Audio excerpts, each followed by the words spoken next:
Well, it is indeed that time for me to get out of my bunker that I've been staying in for the last 12 months and actually make a fucking YouTube video for a change. But, yeah, because it's WrestleMania, that's when I decide to just make a YouTube video, I guess. I'm kind of like Santa Claus, I only work 1 or 2 days a year, or 2 days this year.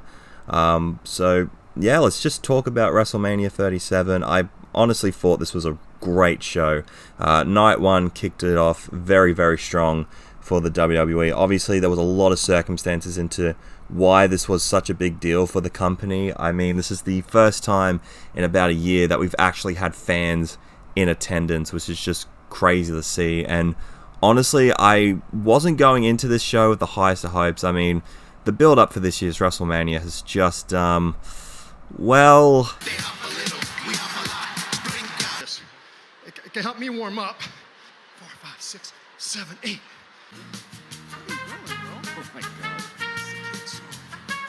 Yeah, not good at all. It's not been very enjoyable, but the thing is, for some reason with these WrestleManias, the ones with the weakest builds happen to be just great.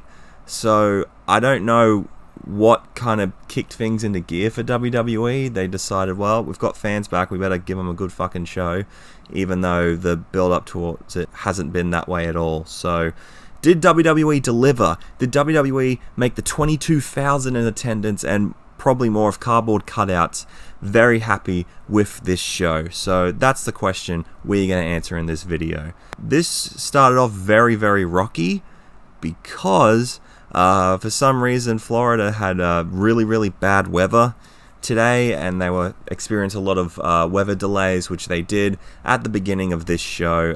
Like after Baby Rexha did America the Beautiful and they had the opening video promo, they immediately had to go into a 25-30 minute delay for the weather. So at first I was like, oh dear, this is gonna be a disaster. So to kill a bit of time, they had some of the wrestlers come out and cut some promos without like being told a script or anything. They literally just had them go out, cut a promo, which I wish we got more of that in today's WWE. I wish they could just be like that all the time instead of having to kill time for the weather to come back and be somewhat normal. So yeah, we had God opening up the show to get his revenge on Vince McMahon after losing him 15 years ago. So yeah, nice little revenge story. You know, great storytelling from WWE. What a 15-year long storytelling feud between Mr. McMahon and God. You love seeing it, don't you?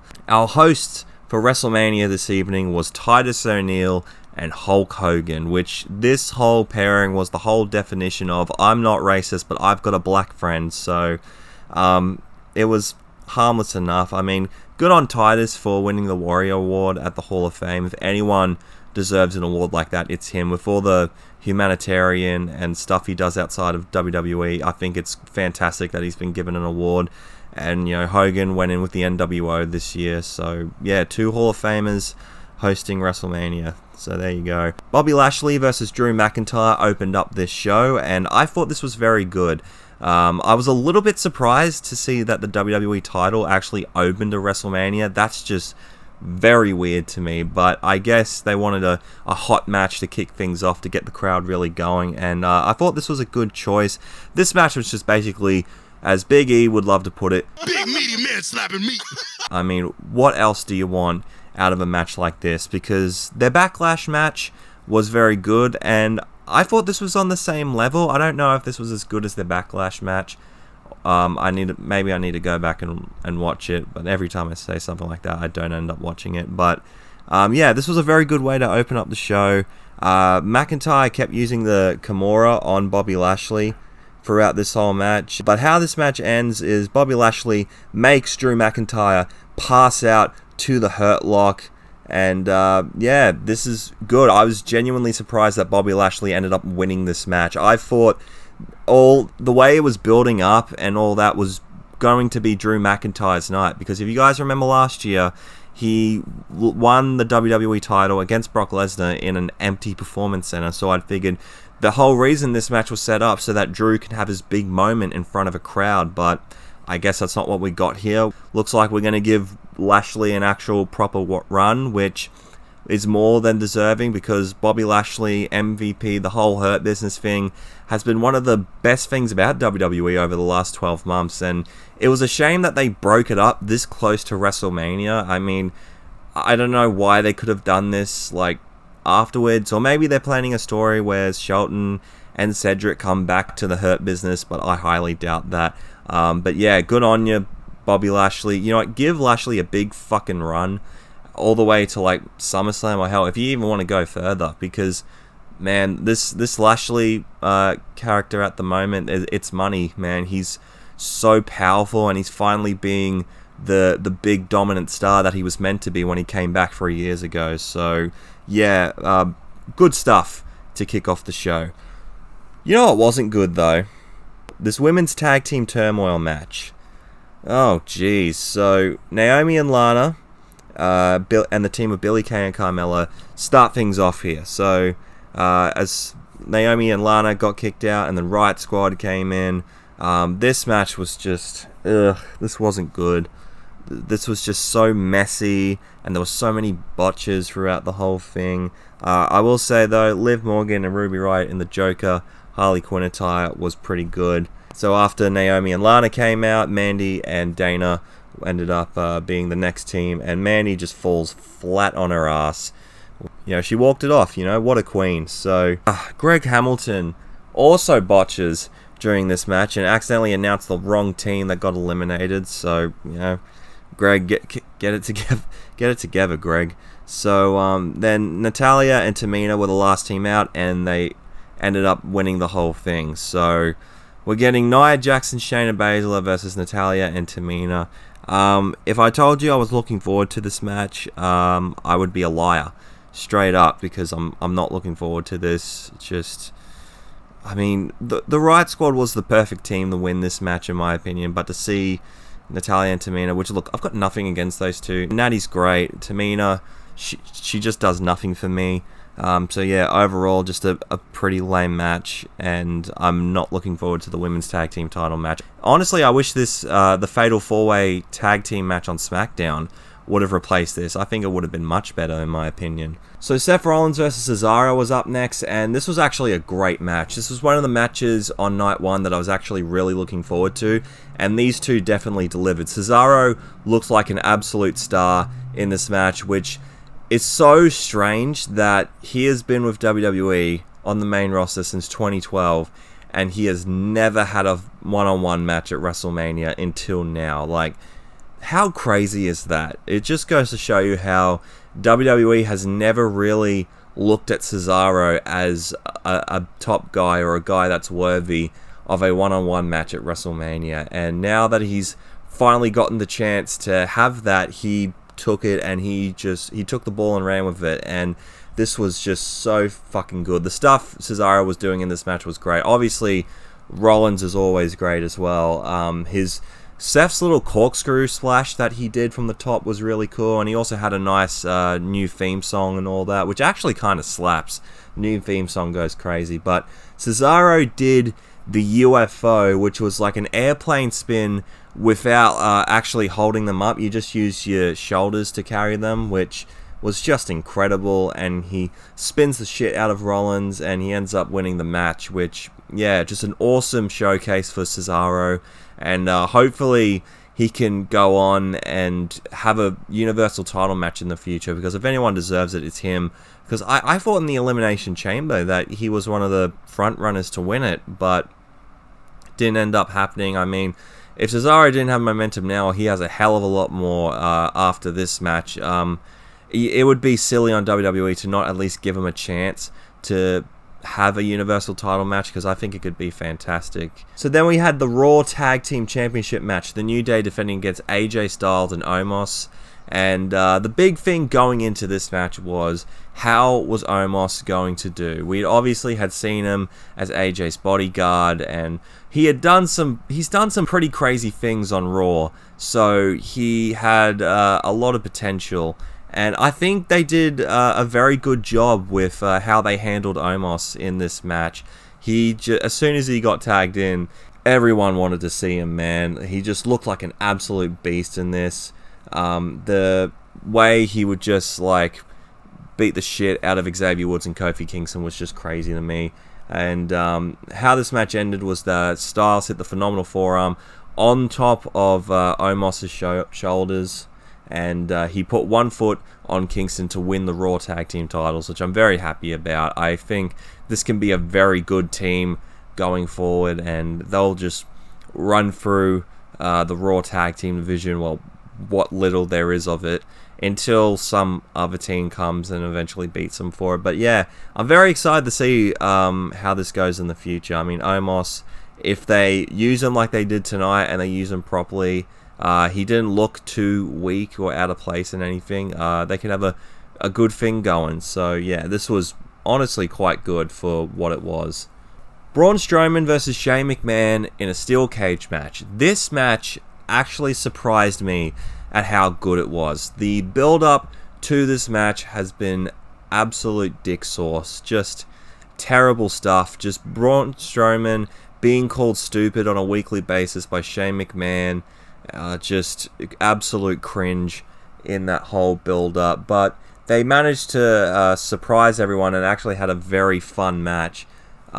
Just obviously the big spot from this match was Braun Strowman throwing Shane McMahon off the top of the cage, and he just dies. Of course, it's not WrestleMania without Shane McMahon taking a stupidly big bump and dying.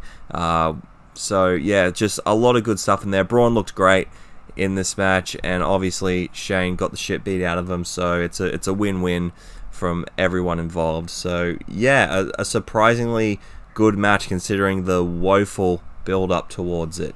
Another match that you could probably put in the same category in a way is The Miz and John Morrison versus Bad Bunny and Damian Priest. Obviously, Bad Bunny, big reggaeton star, one of the biggest in America and the Latin American music scene. He's won Grammys. He's a big deal. He's a big deal. So going into this, I was not sure what to expect. I was very intrigued.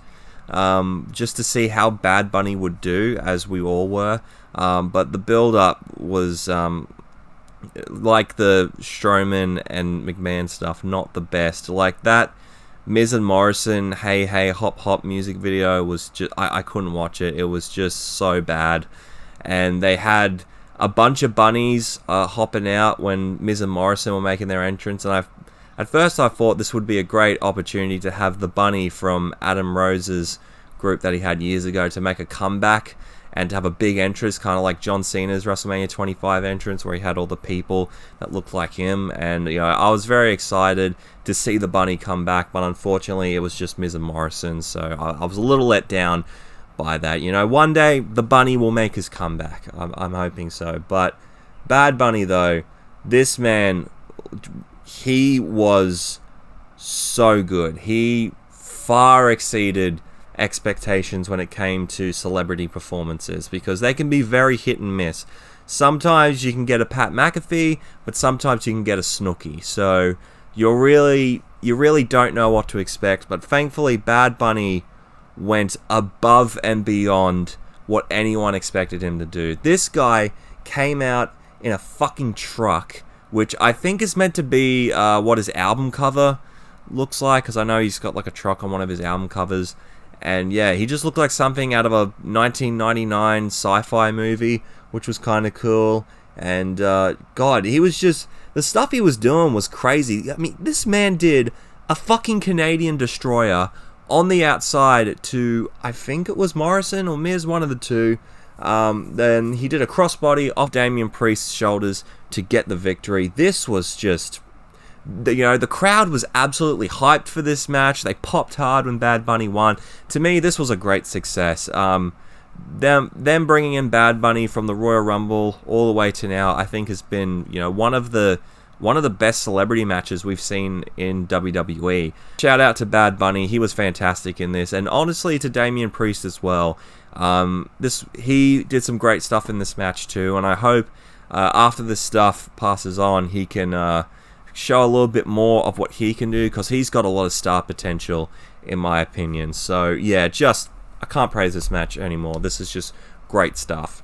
And not only that, it gets better from here, because this main event, Sasha Banks, Bianca Belair for the SmackDown Women's Championship, main eventing the show. There was a lot of people on Twitter pushing WWE to put this match on last, and at first I personally really didn't care, because the build-up wasn't really doing much for me, other than the fact Bianca Belair won the Royal Rumble, and this has been a match people have been wanting to see for quite a while now. I felt like this has been sort of a dream match for Bianca Belair and Sasha Banks facing each other, because their gimmicks are pretty similar in a way, but there's also a lot of difference to them. Like, Bianca Belair seems more of like that overachiever in high school that like got A grades on everything. The one that won cross country every year and go on to state stuff, and just, you know, that type of person. Well, Sasha Banks,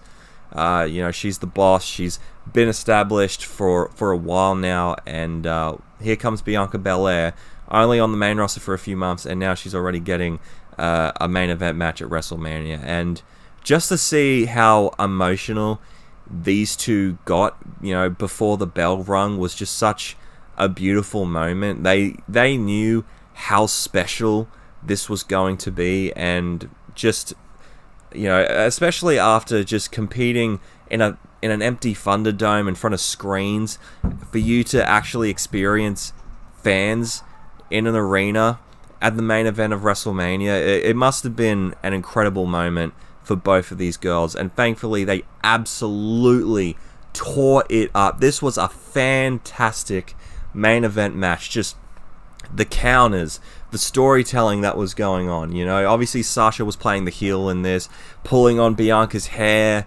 and just going for an outside dive, while Bianca Belair showed off her strength and her power, like carrying Sasha from the entranceway and throwing her back into the ring while she's holding her up above her shoulders was just incredible. Like, Sasha hit a great tornado DDT. Bianca whipped Sasha with her hair, and my god, it was so loud. It sounded like a gunshot went off. And she hits her with the finisher. She wins. Bianca Belair is the new SmackDown's Women's Champion. Everyone was going crazy. Her dad had a fucking aneurysm and almost jumped over the barricade because he got so excited, which, man, this was a fantastic way to end off night one. I'm so glad this is how they ended it. This, in my opinion, is easily the best women's match in WrestleMania history. And honestly, maybe one of the best Mania matches ever. Like, there was almost nothing about this match that I hated. Like, everything, this was like the complete opposite of the Tag Team Turmoil match from before. There were like barely any botches. Everything was so smooth. Like, these two had great chemistry with each other. The crowd was really into it and was super happy to see Bianca win. To me, this was just like A+ match overall. This was just honestly the perfect way to end off WrestleMania. And honestly, I think night one was a fucking great show. Like, honestly, besides the weather delay and the tag team turmoil match, everything on the show was really, really good. It ranged from good to excellent. And honestly, what more could you ask for a WrestleMania, in my opinion? So yeah, great show, and see you for night two, I guess.